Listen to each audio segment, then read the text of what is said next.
హెచ్చరిక, దైవజనుని హెచ్చరిక.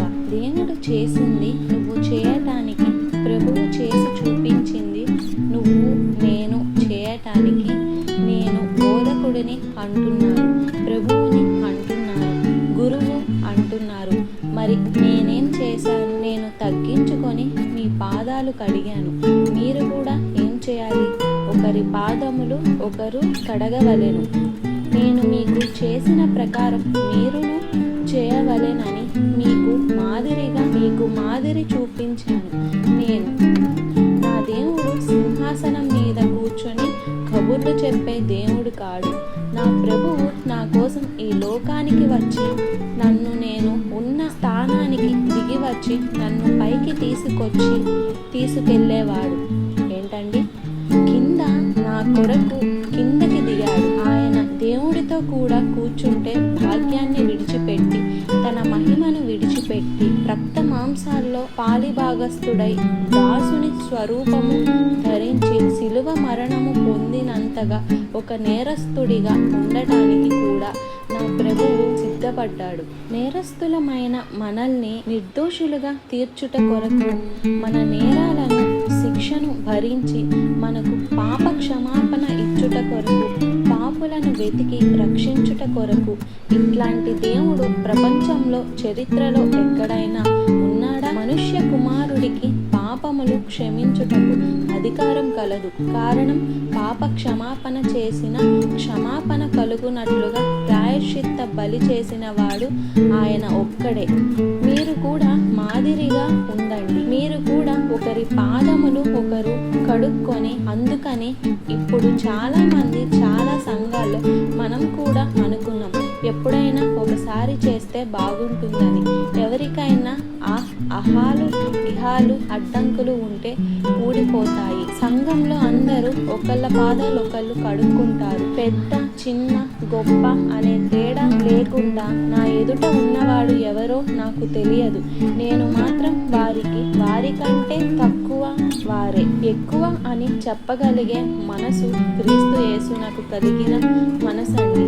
అసలు ఇంత జగడాలకు, ఇంత రభసకు, ప్రపంచంలో యుద్ధాలకు ఎందుకండి కారణం? చెప్పండి. ఏం చేసుకుంటారు? ఆ చైనా బోర్డర్లో, లేకపోతే ఆ ఇజ్రాయెల్ బోర్డర్ ఉన్న అక్కడ ఉంటే వాగ్దాన భూమి విషయం, దీంట్లో చైనాలో ఉన్న ఈ కాస్తంత భూమి ఇండియాలోకి వస్తే ఏమైంది? ఇందులో కొంచెం అందులో పోతే ఏమైందంట? ఏం తీసుకుంటాం? ఇంకా అక్యుపై చేసుకోకుండా, అరే తీసుకుపోరా, కాస్త కావాలంటే తీసుకుపోరా, ఇచ్చేస్తా, అయిపోయేదానికి దానికోసం సంవత్సరాలు గొడవలు పెడతా ఉంటారు. ఈగో కొంతమందికి. నేను తగ్గను, నేను చచ్చినంత గర్వం. చచ్చాక నువ్వు తగ్గేదేంటి?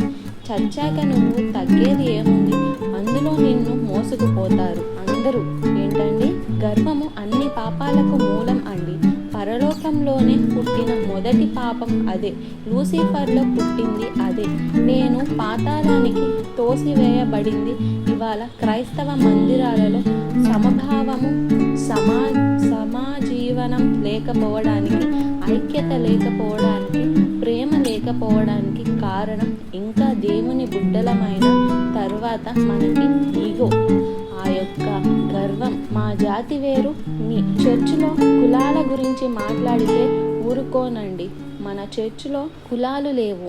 యేసు ప్రభువు బిడ్డలమైన తర్వాత మనందరం క్రీస్తు రక్త సంబంధులం. మాది పెద్ద కులం, మాది చిన్న కులం, మేము చదువుకున్న వాళ్ళమే, మేము చదువు లేని వాళ్ళమే అనరుగా వాళ్ళు ఆ వీళ్ళనే అంటారు. మనిషి అన్నాక వస్తువులను బట్టి వచ్చే గర్వం కాదు, హృదయ గర్వం. హృదయాలందరూ యెహోవాకు హేయులు. బల్ల దగ్గరికి వచ్చినప్పుడు తగ్గించుకోవడం నేర్చుకుందాం. మీరు బల్ల తీసుకోకముందు మీ మనసులో ఎవరి మీదనైనా మిమ్మల్ని మీరు హెచ్చించుకొని ఉంటే, ఎవరి మీద మీరు కోపం పెట్టుకొని ఉంటే, ఎవరితోనైనా మీరు గొడవ పడి ఉంటే, ఎవరినైనా మీరు నీచంగా తిట్టి ఉంటే, అనవసరంగా వాళ్ళ హృదయాలు గాయపరిచి ఉంటే, మీరు ప్రభువు దగ్గర క్షమాపణ అడగకుండా ప్రభువు బల్లలో పాలు పంపులు పొందొద్దు. తగ్గించుకుందాం, ప్రభువు చేత హెచ్చింపబడదాం. ప్రభువే మనకు మాదిరిగా ఉన్నాడు. పెద్దలను గౌరవించండి. దేవుడు ఇచ్చిన నిబంధనలను పాటించండి. ఎదుటి వారిని మీకంటే యోగ్యునిగా ఎంచండి. ఎప్పుడు నేను ఏమై ఉన్నానో అది దేవుని కృప వలనై ఉన్నానని కృతజ్ఞత కలిగి ఉండండి. మీలో ఏ విధమైన అపవిత్రతకు ఈ నెల అంతటిలో మీరు చోటు ఇచ్చి ఉన్న, మీ మనస్సాక్షిని పాడు చేసుకొని ఉన్న, మీరు మళ్ళీ మళ్ళీ యేసయ్య గాయాలు రేపు ఉన్న ఈరోజు నిన్ను క్షమించి నీకు మరో అవకాశం ఇస్తున్నాడు. నిన్ను కడగాలని, నిన్ను ఆయన రక్తంతో అభిషేకించాలని, నిన్ను ఒక నూతన సృష్టిగా తన సాక్షిగా చేసుకోవాలని ఆశపడుతున్నారు. అందరూ లేచి నిలబడండి. మన హృదయాన్ని సిద్ధపరచుకుందాం. ప్రార్థన. అవునయ్యా, నా కోసమే అయ్యా సింహాసనాన్ని దిగి వచ్చావే. నన్ను కడగడానికి నీ అంగీను తీసి ఒక బానిసగా నిన్ను నీవు తగ్గించుకొని దోషినైన నన్ను క్షమించుట కొరకు నీ చేతులతో నన్ను కడగాలని, నీతో పాలు పంపులు పొందునట్లుగా, నీ రాజ్య వారసులం అవునట్లుగా నీ రక్తముతో మమ్మల్ని శుద్ధీకరించావేని స్థితిలోనికి విశ్వాసులను చూడయ్యా. రక్షింపబడ్డామని చెప్పుకుంటూనే నడవికలలో సరిలేని వారిని, నడత సరిలేని వారిని, ప్రవర్తన సరిపోవైన ఈరోజు నువ్వు పరిశుద్ధపరచు నాయన.